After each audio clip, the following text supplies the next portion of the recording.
राष्ट्र ऋषि श्री गुरुजी। लेखक जयंत रानडे। डॉक्टर हेडगेवार के बाद अगले 33 वर्षों तक श्री गुरुजी ने संघ का कार्यभार संभाला। इस दौरान वे हर साल देश के सभी राज्यों में 2 बार यात्रा करते थे। अपने व्यक्तिगत स्नेह, विचार और आचरण से उन्होंने समाज के सभी वर्गों से हजारों राष्ट्र समर्पित कार्यकर्ताओं को संघ से जोड़ा। जीवन के अंतिम क्षण तक वे सक्रिय रहे। गुरुजी का जीवन सही मायने में एक राष्ट्र ऋषि का जीवन था। सन 1946 में चेन्नई के श्री रामकृष्ण मैदान पर राष्ट्रीय स्वयंसेवक संघ का कार्यक्रम आयोजित किया गया था। उसके लिए सर संघ चालक के रूप में गुरुजी उपस्थित थे। कार्यक्रम के अध्यक्ष के रूप में चेन्नई के महाधिवक्ता और प्रख्यात नेता TR वेंकटराम शास्त्री को आमंत्रित किया गया था। एक शर्त रखकर ही वे इस कार्यक्रम में उपस्थित हुए थे। मैं अपने विचार बिना किसी लाग लपेट के खोलकर रखूंगा। संघ की परंपरा के अनुसार अध्यक्षीय भाषण से पहले गुरुजी का भाषण हुआ। बाद में शास्त्री जी बोलने के लिए खड़े हुए।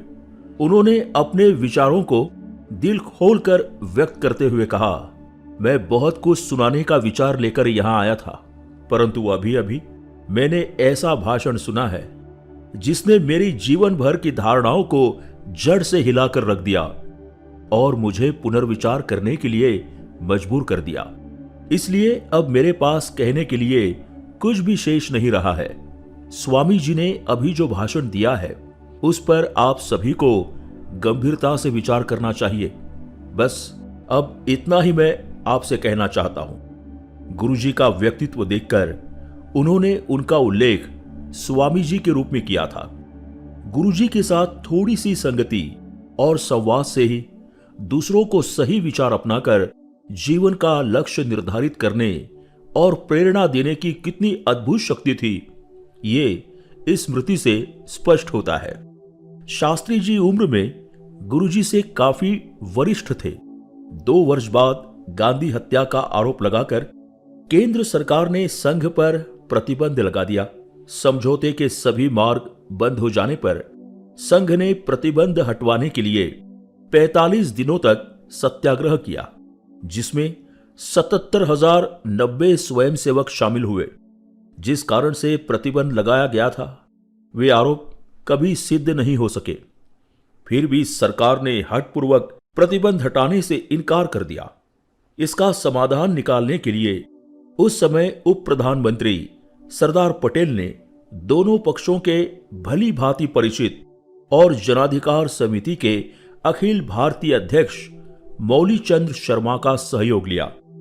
अधिकांश समाचार पत्रों ने संघ का पक्ष लिया, क्योंकि सरकार आरोप सिद्ध नहीं कर पाई थी और स्वयंसेवकों ने अनुशासन का पालन करते हुए अहिंसक सत्याग्रह का एक आदर्श उदाहरण प्रस्तुत किया था। पुणे के केसरी के संपादक गवि केतकर और TR वेंकटराम शास्त्री की ही मध्यस्थता से आगे चलकर संघ पर से प्रतिबंध हटाया गया।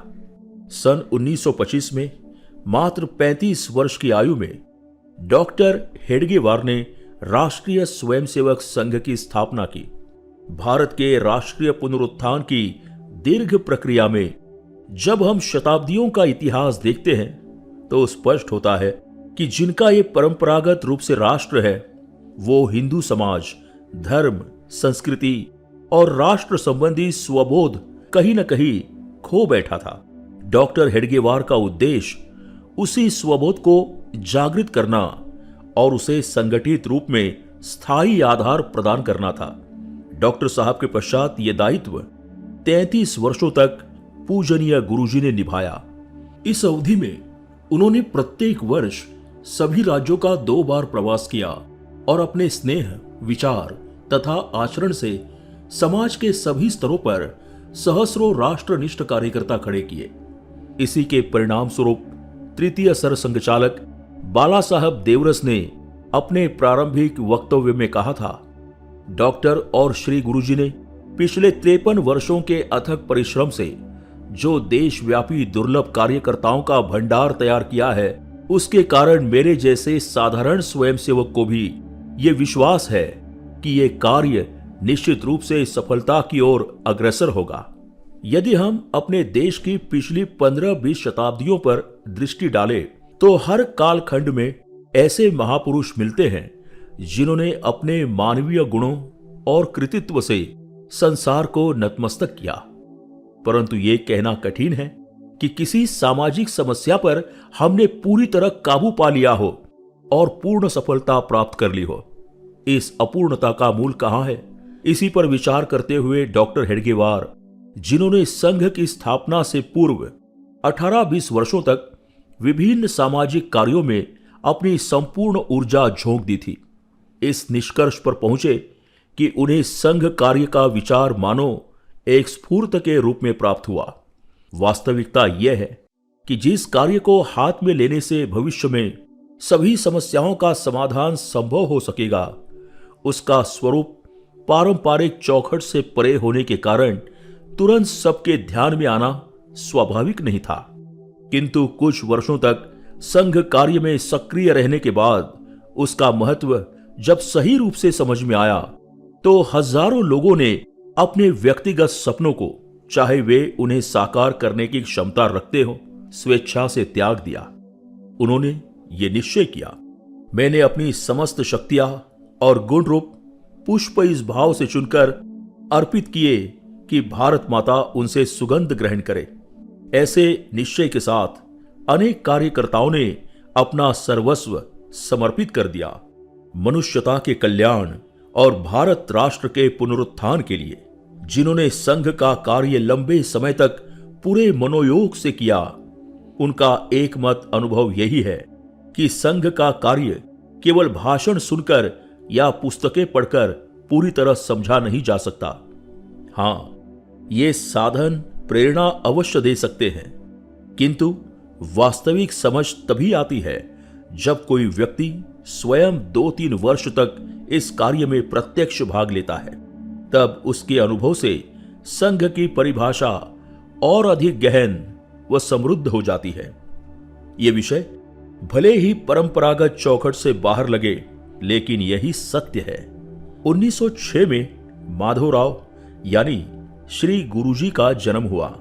7 पीढ़ियों से इस कुल की प्रमुख वृत्ति श्रुति, स्मृति, पुराणों का अध्ययन, अध्यापन और प्रचार प्रसार रही है। माधव के पिता सदाशिवराव स्कूल में शिक्षक थे। उनके परदादा काशीनाथ पाध्ये धर्म सिंधु जैसे विख्यात संस्कृत ग्रंथ के लेखक हैं। धर्मशास्त्र में आज भी इस ग्रंथ को प्रमाण माना जाता है।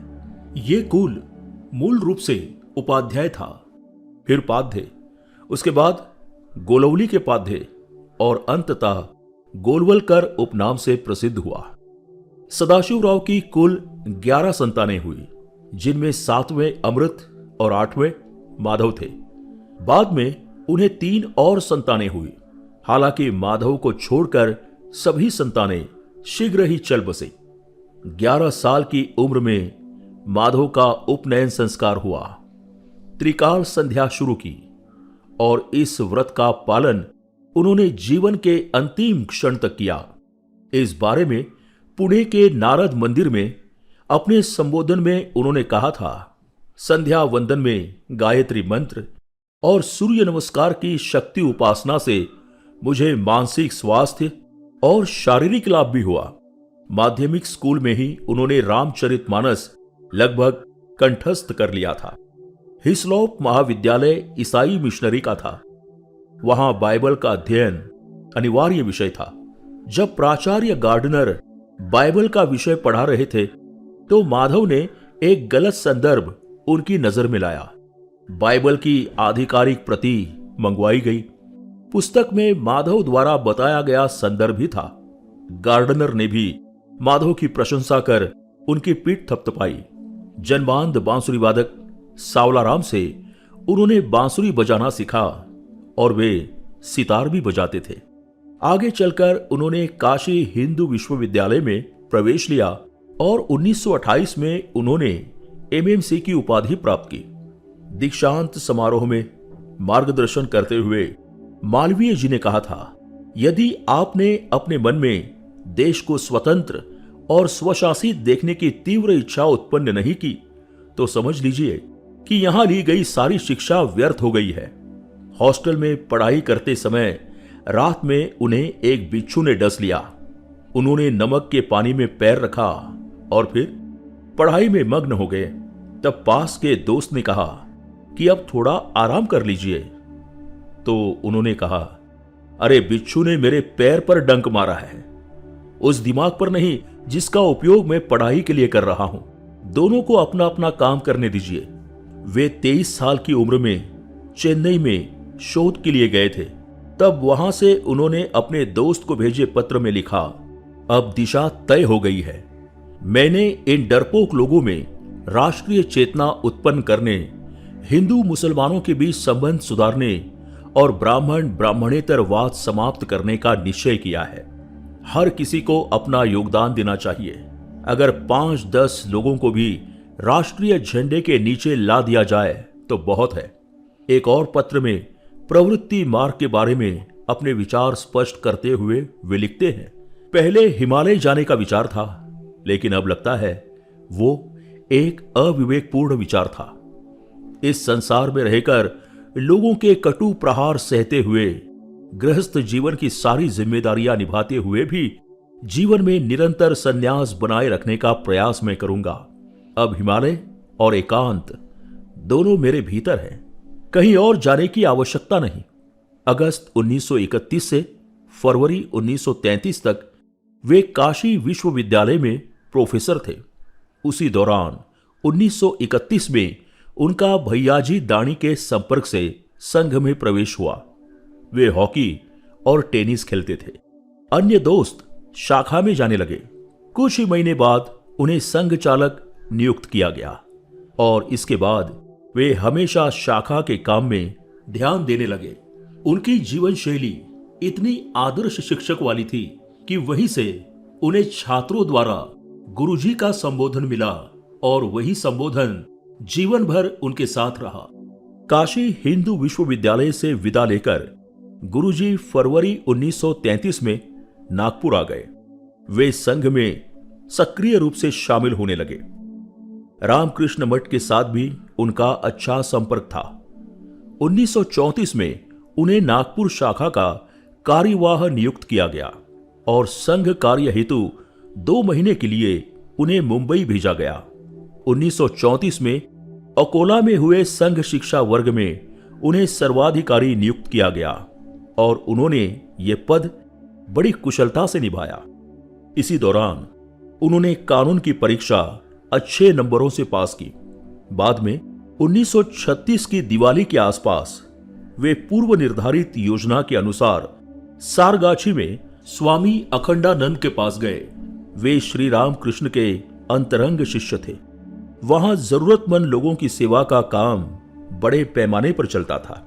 लगभग 4 महीने बाद 13 जनवरी 1937 को गुरुजी को स्वामी अखंडानंद महाराज से मंत्र दीक्षा प्राप्त हुई और फरवरी के मध्य में वे नागपुर लौट आए। 1938 के संघ शिक्षा वर्ग में कई प्रांतों से स्वयंसेवक आए थे।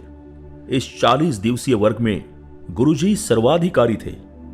बाद में लाहौर में हुए वर्ग में भी गुरुजी और डॉक्टर के 2 बौद्धिक सत्र हुए। 1939 में नागपुर के पास सिंधी में 10 दिनों तक 9 कार्यकर्ताओं के साथ भविष्य के काम पर एक विस्तृत चिंतन बैठक हुई। उसमें गुरुजी भी थे। बाद में 1939 में गुरुजी अखिल भारतीय सर कार्यवाह बनाए गए। 21 जून 1940 को संघ शिक्षा वर्ग समाप्त होने के बाद डॉक्टर का लंबी बीमारी के पश्चात निधन हो गया। इससे पहले ही उन्होंने गुरुजी को अपना उत्तराधिकारी नियुक्त कर दिया था। डॉक्टर के समय में भले ही प्रचारक शब्द प्रचलित तो नहीं था, लेकिन पूर्णकालिक संघ कार्य में लगे स्वयंसेवक पहले ही सामने आ चुके थे। उस अनौपचारिक संरचना को अब संघ ने प्रचारक के रूप में व्यवस्थित रूप से स्थापित किया और कार्य की गति बढ़ाने के लिए गुरुजी ने आह्वान किया कि कई लोग अपना 1 साल संघ को दे। जवाब में सैकड़ों स्वयंसेवक प्रचारक बनकर निकले और संघ कार्य में नई गति आई। संघ कार्य जिन क्षेत्रों में स्थापित नहीं हुआ था, वहां 10-12 विशेष स्थानों पर योजना के तहत सक्षम कार्यकर्ता भेजे गए। इसके परिणाम स्वरूप बाद में संघ कार्य सही मायने में अखिल भारतीय बन गया। 1942 अगस्त में कांग्रेस ने अप्रत्याशित रूप से अंग्रेजों के विरुद्ध भारत छोड़ो आंदोलन शुरू कर दिया। इस आंदोलन में शामिल होना चाहिए या नहीं, इस विषय पर संघ कार्यकर्ताओं के बीच विस्तृत चर्चा हुई। कांग्रेस ने किसी और को विश्वास में नहीं लिया था, इसलिए बाला साहेब देवरस और क्रांतिकारी डॉक्टर खान खोजे को संघ की ओर से जयप्रकाश नारायण से भूमिगत रूप में मिलने भेजा गया। आंदोलन का सही उद्देश्य क्या है, सत्याग्रह कितने समय तक करना है, हमारी वास्तविक शक्ति कितनी है, अगर सफलता मिली तो आगे क्या करना है, अगर प्रमुख नेताओं को गिरफ्तार कर लिया गया तो उसके लिए क्या विचार या विकल्प तय किया गया है, इन सभी सवालों की जानकारी लेनी थी। मुलाकात के बाद रिपोर्ट मिली, उसके अनुसार किसी भी सवाल का संतोषजनक जवाब कांग्रेस के पास नहीं था। फिर भी संघ ने यह निर्णय लिया कि उसके स्वयंसेवक अपनी व्यक्तिगत इच्छा के अनुसार सत्याग्रह में भाग ले सकते हैं। हालांकि संघ संगठन के रूप में आंदोलन में शामिल नहीं होगा। इस दौरान आंदोलन के कई प्रमुख नेता संघ कार्यकर्ताओं के घरों में अधिक समय तक भूमिगत रहे और इसके पर्याप्त विवरण उपलब्ध है। अक्सर ये प्रश्न पूछा जाता है कि संघ ने आंदोलन में भाग क्यों नहीं लिया। ये सहज प्रतीत होता है, लेकिन ये जानना भी आवश्यक है कि इतने बड़े संगठन को आंदोलन में शामिल करने के लिए कांग्रेस ने क्या प्रयास किए। इसी सवाल से ही संघ को बदनाम करने के आरोपों की हवा स्वतः निकल जाती है। बैरिस्टर मोहम्मद अली जिन्ना के नेतृत्व में मुस्लिम लीग ने मार्च 1940 में लाहौर में अपने वार्षिक अधिवेशन में हिंदुस्तान के टुकड़े करके हमें हमारा पाकिस्तान दे दिया जाए का प्रस्ताव पारित कर दिया। उस समय हिंदू समाज का सबसे ज्यादा विश्वास महात्मा गांधी, सरदार पटेल और पंडित नेहरू पर था और उन तीनों ने भी 1946 में सार्वजनिक रूप से बयान दिया था कि किसी भी परिस्थिति में देश का विभाजन नहीं होने देंगे। अगस्त 1946 में जिन्ना ने हिंदू समाज और हिंदू नेतृत्व पर दबाव बढ़ाने के उद्देश्य से डायरेक्ट एक्शन का आदेश दे दिया, जिसके बाद कलकत्ता में 3 दिनों में हजारों हिंदुओं का कत्ल कर दिया गया। फिर भी हिंदू समाज अखंड भारत की स्थिति से नहीं हिला था। लेकिन 1 साल बाद कांग्रेस ने विभाजन को मंजूरी दे दी और जनता के विश्वास को धोखा दिया। इससे पहले ही इस संकट का आभास होने के कारण संघ ने आने वाले संकट का सामना करने के लिए बहुत दृढ़ता से व्यापक प्रयास किए। गुरुजी ने भी सीमावर्ती क्षेत्रों में अमृतसर, लाहौर, सिंध में हिंदू समाज का मनोबल बढ़ाने के लिए विशेष यात्राएं की। जुलाई 1947 में फगवाड़ा और संगरूर में संघ शिक्षा वर्ग शुरू हुआ। उसमें क्रमशः 1400 और 2300 की उपस्थिति थी। स्थिति में तनाव देखकर दोनों जगहों के वर्ग जल्दी समाप्त करके सभी को अपने अपने क्षेत्रों में हिंदू समाज की सुरक्षा की दिशा में तैयारी के लिए भेज दिया गया। अमृतसर की यात्रा में मेहर चंद जी महाजन ने गुरुजी से मुलाकात में कहा, गुरुजी हम तो रेफ्यूजी हैं। तुरंत गुरुजी ने कहा, नहीं हम रेफ्यूजी नहीं हैं। गुरुजी के ये शब्द, भारत एक है, अखंड है, सभी भारतीय इस एकात्म राष्ट्र की संतान हैं। उनकी इस आस्था का ही साक्षात्कार था। कोई भी व्यक्ति अपने ही देश में शरणार्थी कैसे हो सकता है। ये समझना चाहिए कि विस्थापित और शरणार्थी दोनों शब्दों के अर्थ में बहुत अंतर है। अमृतसर के एक सार्वजनिक कार्यक्रम में गुरुजी को 21 तोपों से सलामी दी गई। उस विशाल सभा में एक ब्रिगेडियर भी उपस्थित थे।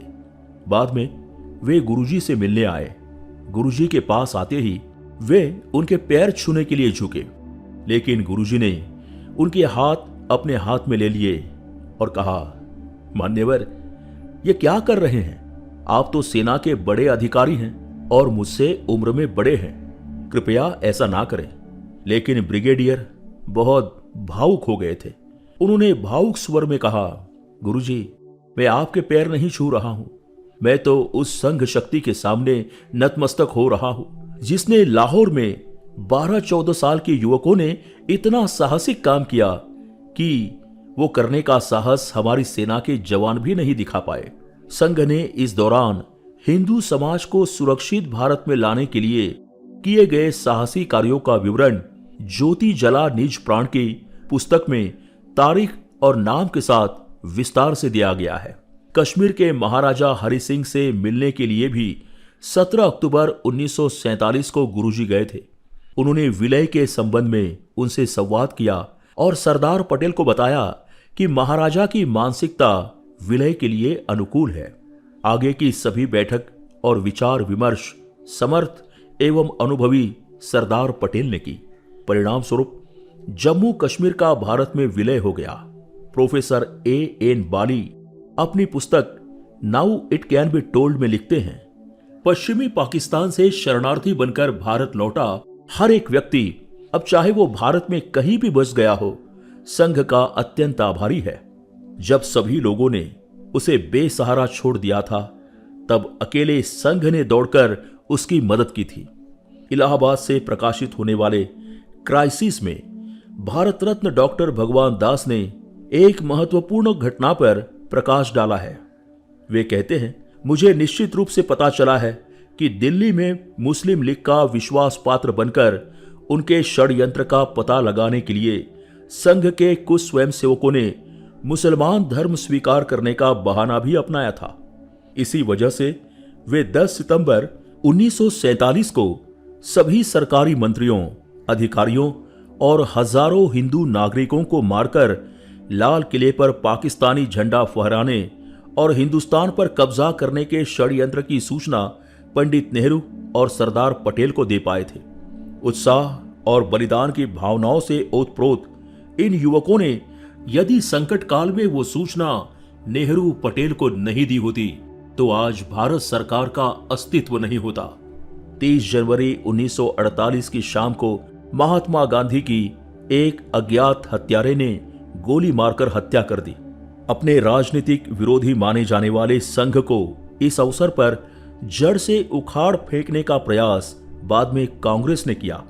इन घटनाओं के निष्कर्ष स्वरूप मध्य प्रांत के गृह मंत्री द्वारका प्रसाद मिश्र ने अपनी आत्मकथा में लिखा है, ये नकारा नहीं जा सकता कि महात्मा गांधी की हत्या से स्वार्थी राजनीतिक नेताओं के हाथ में अपने विरोधियों को बदनाम करने और संभवतः नष्ट करने का एक हथियार मिल गया।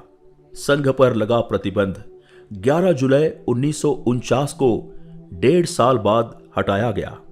इस इतिहास का अलग से अध्ययन किया जाना चाहिए, जिसमें यह दिखता है कि अपनों ने ही संघ को पूरी तरह नष्ट करने का प्रयास किया और अन्याय करने वाले अपने ही भाई है की भूमिका को ध्यान में रखते हुए गुरुजी के नेतृत्व में संघ ने सम्मान और संयम के साथ प्रतिबंध हटवाने का सफल प्रयास किया।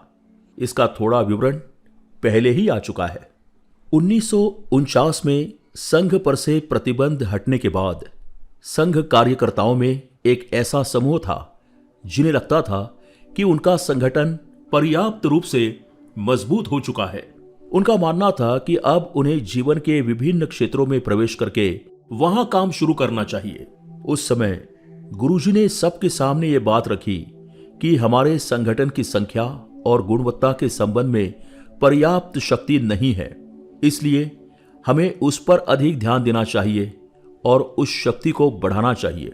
जैसे जैसे शक्ति बढ़ेगी उसी अनुपात में हम अन्य क्षेत्रों में भी काम शुरू करेंगे। इसके लिए गुरुजी ने नागपुर में अक्टूबर 1949 में 5 बौद्धिक वर्ग दिए थे। ये विवरण गुरुजी समग्र ग्रंथावली खंड 2 में उपलब्ध है।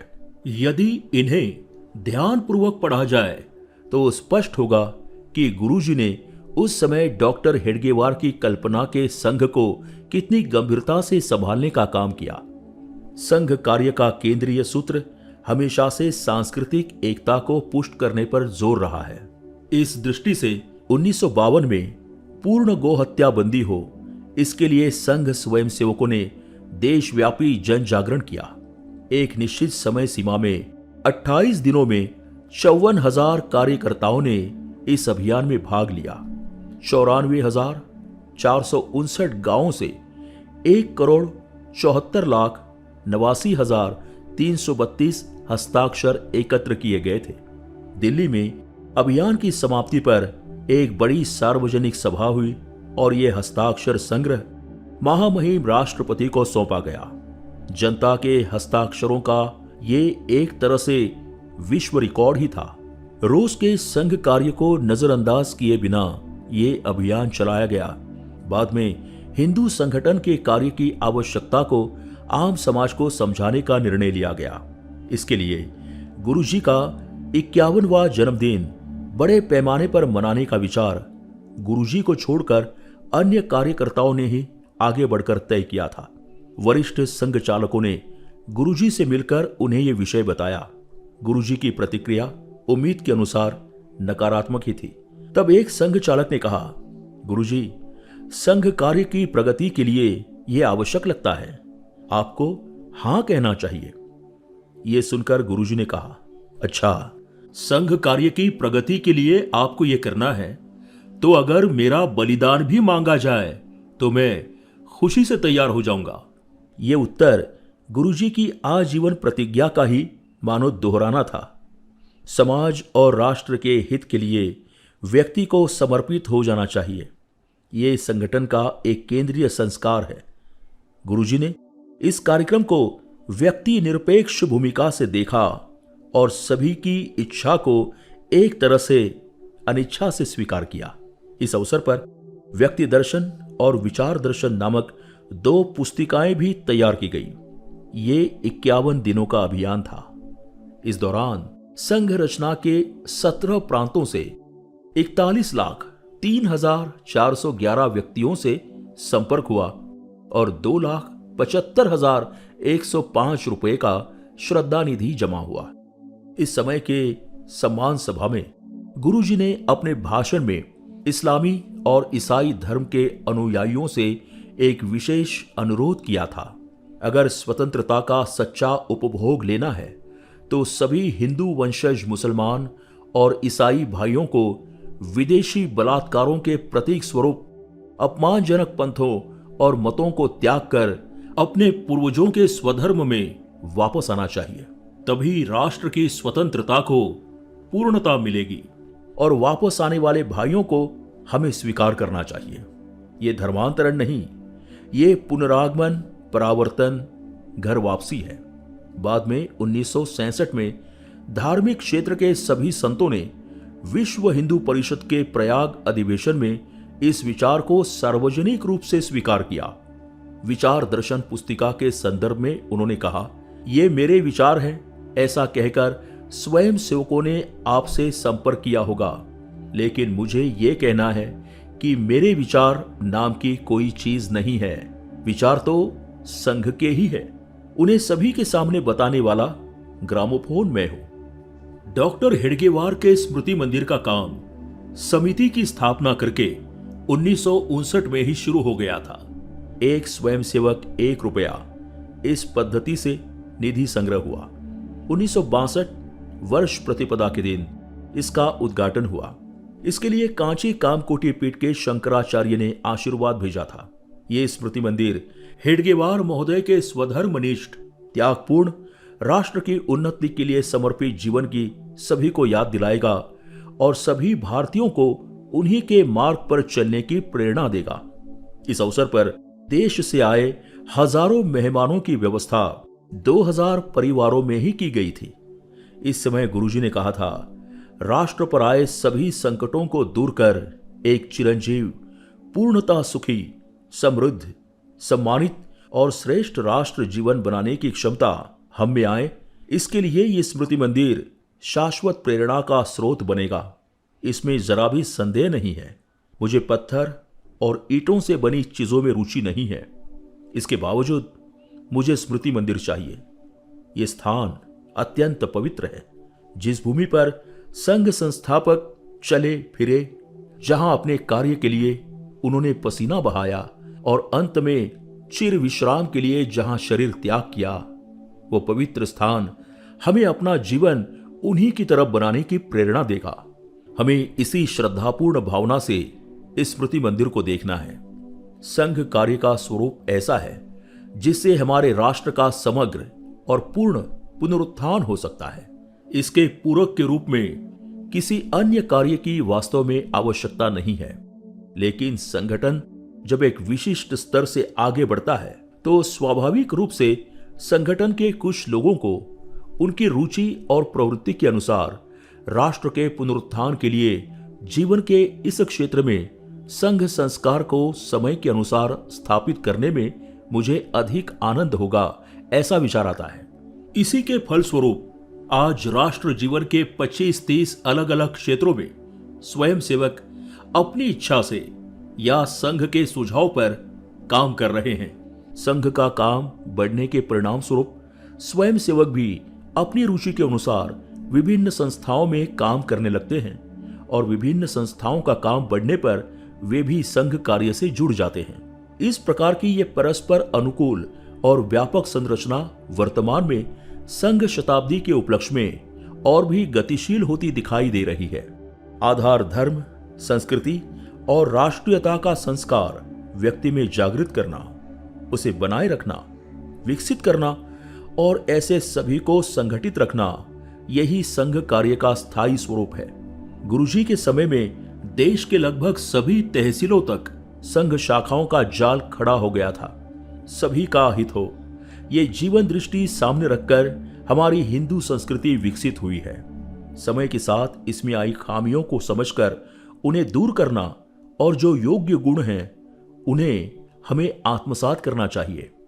हमें ऐसा समर्थ हिंदू राष्ट्र जीवन खड़ा करना चाहिए जिसका अनुसरण पूरी दुनिया करे।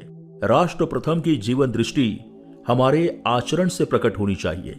इसी के लिए हम हर रोज की शाखा के माध्यम से प्रयास करते हैं कि ऐसे गुण हर व्यक्ति के जीवन में आए। संघ कार्यकर्ताओं की बैठकों में उनकी ऐसी ही प्रस्तुति होती थी। गुरुजी के जीवन में ऐसे गुणों का चरमोत्कर्ष कई लोगों ने अनुभव किया है। शरीर को स्वस्थ रखने के लिए वे नियमित रूप से सूर्य नमस्कार करते थे। मन की स्थिरता के लिए नित्य ध्यान, योग और ईश्वर की प्रार्थना करते थे। उनकी संघ की प्रार्थना कभी नहीं छूटी। ये प्रार्थना भारत माता और ईश्वर के लिए की जाती थी। उनका निर्धारित कार्यक्रम हमेशा बताए गए समय पर ही शुरू होता था। वे हमेशा भारतीय पोशाक में रहते थे। एक बार एक शादी समारोह में गए तो दूल्हे का पहनावा अभारतीय देखकर वे तुरंत शादी से वापस लौट गए। मराठी और हिंदी भाषण करते समय उनके बोलने में अंग्रेजी शब्द कभी नहीं आते थे। दक्षिण भारत में कभी कभी उनके अंग्रेजी भाषण भी हुए। उस समय भी अन्य भाषा के शब्द उनके भाषण में नहीं आते थे। उनका संस्कृत का भी अच्छा अध्ययन था। प्रसंगानुसार वे संबंधित व्यक्ति से संस्कृत में भी बात करते थे। वे हजारों परिवारों में रहे हैं। उतने थोड़े से साथ में भी परिवार के सभी सदस्यों के मन में हमारे परिवार का एक वरिष्ठ व्यक्ति जैसा भाव जागृत हुआ है। परिवार से निकलते समय वे वरिष्ठ व्यक्तियों को झुककर प्रणाम करके ही निकलते थे। सभी स्त्रियों की ओर मातृभाव से देखने का ये परंपरागत दृष्टिकोण उनके सहवास से कई लोगों के जीवन में स्वाभाविक रूप से उतर गया। संघ की कार्य पद्धति और कार्यक्रमों में किसी के सामने झुककर प्रणाम करने की पद्धति हमने शुरू नहीं की है। जीवन में उन्होंने कभी भी अपनी थाली में कुछ नहीं छोड़ा। इसके पीछे अन्न ही पूर्ण ब्रह्म है की धारणा थी। ये जानते हुए कि हमारे देश में कई लोग 2 वक्त का खाना नहीं खा सकते, वे जीवन भर केवल दोपहर में एक बार थोड़ा सा खाना खाते थे। सभी के सुख दुख में शामिल होने के लिए उन्होंने हजारों पत्र लिखे। कई लोगों को व्यक्तिगत संवाद और पत्रों के माध्यम से उचित मार्गदर्शन भी दिया। एक बार जिस व्यक्ति से मिले उससे कई सालों बाद मिलने पर भी वे उसका नाम लेकर बात करते थे। एक बार संघ के उत्सव में प्रार्थना के समय बारिश शुरू हो गई तो एक नागरिक उनके पास आकर उनके सिर पर छाता लगा दिया। तब प्रार्थना में हाथ हिलाए बिना उन्होंने बाएं हाथ से हाथ ऊपर करके छाता बंद कर दिया था। इसके पीछे ये भावना थी कि मैं सभी में से एक स्वयंसेवक हूं। 33 वर्षों में निर्धारित कार्यक्रम कुछ अपवादों को छोड़कर कभी रद्द नहीं हुआ। हर साल वे सभी प्रांतों में 2 बार यात्रा करते थे। जब उनके एक कार्यकर्ता ने कहा, आप जीवन के आखिरी कुछ वर्षों में बैठकर बोले तो भी चलेगा, तो उन्होंने कहा, मैं खड़ा होकर बोलता हूं, फिर भी सामने वाले मुझे ऊँघते हुए दिखते हैं। अगर मैं बैठकर बोलूंगा तो वे सो ही जाएंगे। ऐसी उनकी संवाद शैली थी। शरीर में 2-3 बुखार होने के बावजूद उन्होंने यह आग्रह किया कि तय कार्यक्रम वैसा ही होना चाहिए, और उन्होंने उसी आग्रह से भाषण दिया। इस अनुभव को कुछ लोगों ने स्वयं देखा और महसूस किया। संघ की बैठकों में भी उनका बोलना हास्य विनोदपूर्ण होने के बावजूद सभी को अंतर्मुख और गंभीर कर देने वाला होता था। उनके निधन के बाद उनके बताए अनुसार 3 पत्र सभी स्वयं सेवकों के सामने पढ़े गए। उन पत्रों में से एक में यह वाक्य था कि मेरा कभी भी स्मारक न बनाया जाए, इसलिए देश में कहीं भी उनकी प्रतिमा नहीं देखी जा सकती। उनके सहवास से कई लोगों के जीवन में ये सभी गुण स्वाभाविक रूप से संचारित हुए, और ये प्रक्रिया बाद की पीढ़ियों में भी उसी तरह जारी है। इस लेख में यह प्रयास किया गया है कि गुरुजी के कार्यकाल में राष्ट्रीय पुनरुत्थान की नींव किस प्रकार सुदृढ़ और विकसित हुई, इसे घटनाक्रम के माध्यम से प्रस्तुत किया जाए। लेखक कुटुंब प्रबोधन पश्चिम महाराष्ट्र प्रांत मंडल में आमंत्रित सदस्य है।